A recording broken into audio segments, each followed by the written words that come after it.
Por que tem tanta favela no Rio de Janeiro? O Rio de Janeiro é mundialmente conhecido por suas praias paradisíacas, pelo Cristo Redentor e pelo Pão de Açúcar, mas também carrega consigo uma realidade urbana marcante: a presença massiva de favelas em seu território. Com mais de 1.000 comunidades espalhadas pela cidade, o Rio concentra uma das maiores populações faveladas do Brasil. Para compreender esse fenômeno complexo, é necessário mergulhar na história da cidade, analisar seus processos de urbanização e entender as dinâmicas sociais e econômicas que moldaram essa configuração ao longo de mais de um século. As origens históricas, do fim da escravidão à República.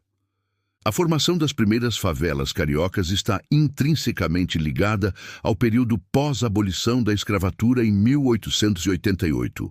Com o fim do trabalho escravo, milhares de negros recém-libertos se viram em uma situação de completo abandono social. Sem políticas públicas de integração, sem acesso à terra, educação ou emprego formal, essa população precisou buscar alternativas de sobrevivência nas periferias da então capital federal.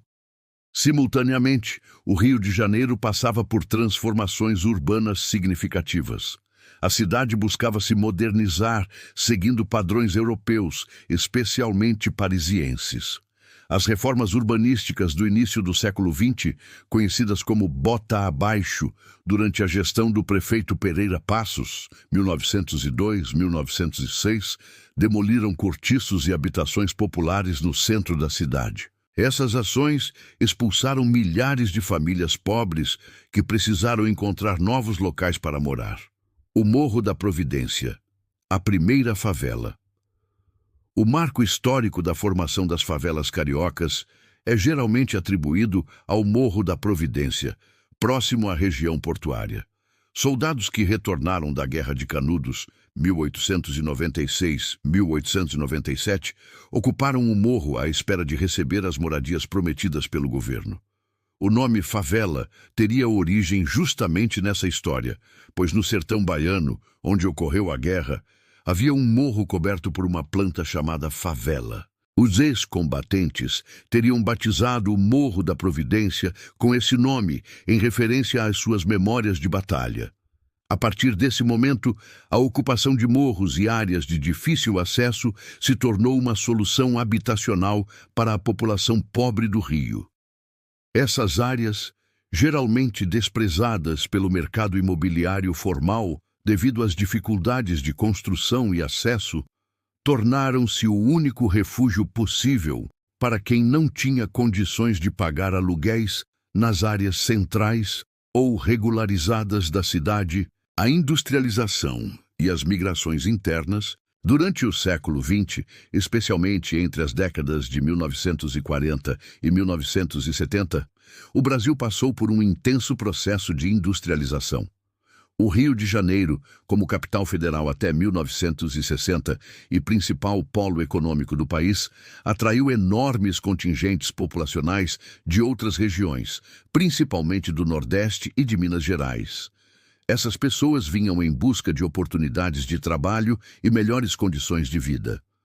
No entanto, a cidade não estava preparada para absorver adequadamente esse fluxo migratório. A oferta de moradias populares era insuficiente e o mercado imobiliário formal era inacessível para a maioria dos migrantes. Assim, as favelas se tornaram a principal alternativa habitacional para esses trabalhadores que vinham ocupar postos nas fábricas, na construção civil e nos serviços domésticos. A geografia peculiar do Rio de Janeiro contribuiu significativamente para o padrão de ocupação das favelas. Diferentemente de outras metrópoles brasileiras, onde as periferias se formaram principalmente nas bordas distantes da cidade, no Rio, os morros localizados próximos às áreas nobres ofereciam uma solução espacial única. Permitiam que os trabalhadores morassem perto de seus locais de trabalho, mesmo sem poder pagar pelos imóveis formais dessas regiões. Políticas públicas contraditórias. A relação do poder público com as favelas sempre foi marcada por contradições. Durante décadas, prevaleceu uma política de remoção, com o argumento de que as favelas eram problemas urbanísticos que precisavam ser eliminados. Nos anos 1960 e 1970, durante a ditadura militar, milhares de famílias foram removidas à força de suas casas e levadas para conjuntos habitacionais distantes na zona oeste da cidade, como a Cidade de Deus.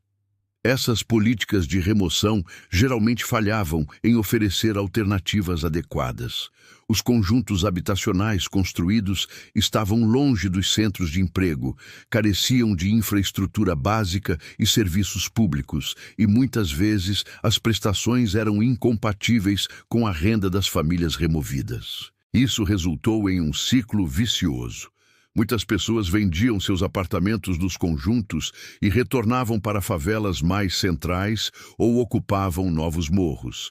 A partir dos anos 1980, com a redemocratização do país, houve uma mudança gradual na abordagem governamental. As favelas passaram a ser reconhecidas como parte legítima do tecido urbano, e surgiram programas de urbanização que buscavam melhorar as condições de vida nessas comunidades sem necessariamente removê-las. Iniciativas como o Favela Bairro nos anos 1990 representaram essa nova perspectiva, investindo em saneamento, pavimentação e equipamentos públicos nas comunidades, a especulação imobiliária e a valorização do solo.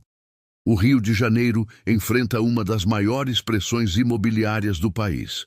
A cidade está espremida entre o mar e as montanhas, com áreas planas limitadas para expansão. Essa geografia restritiva torna o solo urbano extremamente valorizado, o que se reflete em preços imobiliários muito elevados. Para a população de baixa renda, adquirir ou alugar um imóvel no mercado formal é praticamente impossível. Enquanto isso, as áreas de morro e encostas, consideradas inadequadas para empreendimentos formais devido aos riscos geológicos e dificuldades de construção, tornaram-se as únicas opções viáveis para a automoradia. Essa dinâmica perpétua e expande as favelas, pois a cada geração, novas famílias precisam encontrar onde morar, e as opções continuam restritas. A valorização imobiliária também gera um fenômeno paradoxal. Algumas favelas, especialmente aquelas localizadas em áreas nobres como a Rocinha, próxima a São Conrado e Gávea, tornaram-se elas próprias objeto de um mercado imobiliário interno. Casas e lajes nessas comunidades são compradas e vendidas, alugadas e financiadas, criando uma economia paralela que reflete a impossibilidade de acesso ao mercado formal. Desigualdade social e estrutural. A persistência e crescimento das favelas no Rio de Janeiro são fundamentalmente expressões da profunda desigualdade social brasileira.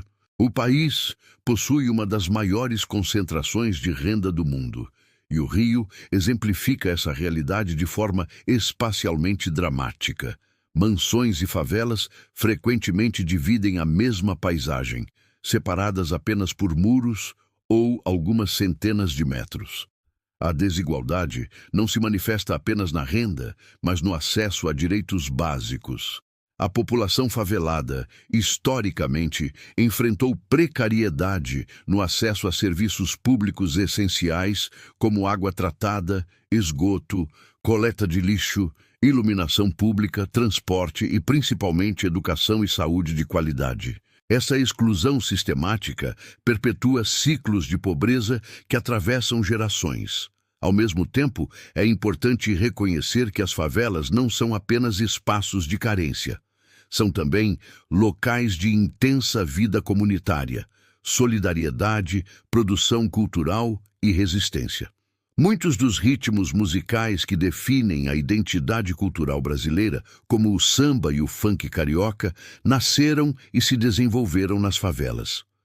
Essas comunidades desenvolveram redes próprias de comércio, serviços e organização social, que demonstram a capacidade de resiliência e criatividade de suas populações.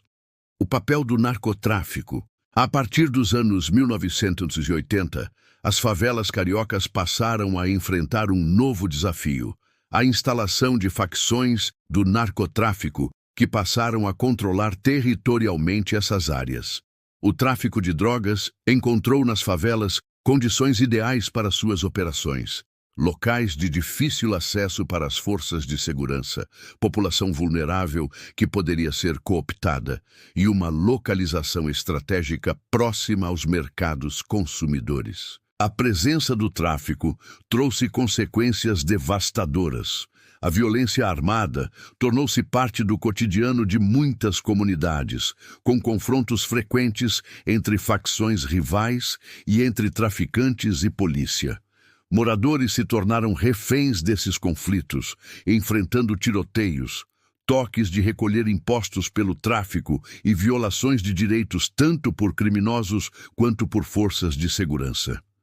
Essa situação agravou o estigma sobre as favelas e seus moradores. A associação entre favela e criminalidade passou a dominar o imaginário social e midiático, obscurecendo o fato de que a imensa maioria dos moradores dessas comunidades são trabalhadores honestos que simplesmente não têm outra opção de moradia.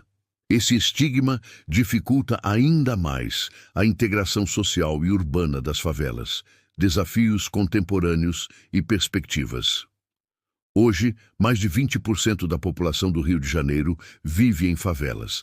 Esse número representa mais de 1 milhão de pessoas que construíram suas vidas, criaram suas famílias e estabeleceram suas comunidades nessas áreas. Qualquer solução para a questão habitacional carioca precisa necessariamente reconhecer e integrar essas comunidades. Os desafios são imensos e multifacetados. É necessário investir em infraestrutura urbana, regularização fundiária, serviços públicos de qualidade, segurança cidadã e principalmente em políticas de geração de emprego e renda. Ao mesmo tempo, é fundamental combater o estigma e o preconceito, reconhecendo os moradores de favelas como cidadãos plenos de direitos. A questão das favelas no Rio de Janeiro não é um problema isolado, mas sim um sintoma de questões estruturais da sociedade brasileira.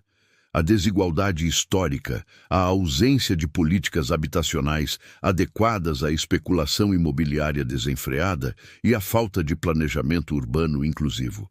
Resolver essa questão exige não apenas ações locais, mas transformações profundas no modelo de desenvolvimento do país como um todo. Se você gostou do vídeo, deixe seu like e se inscreve no nosso canal.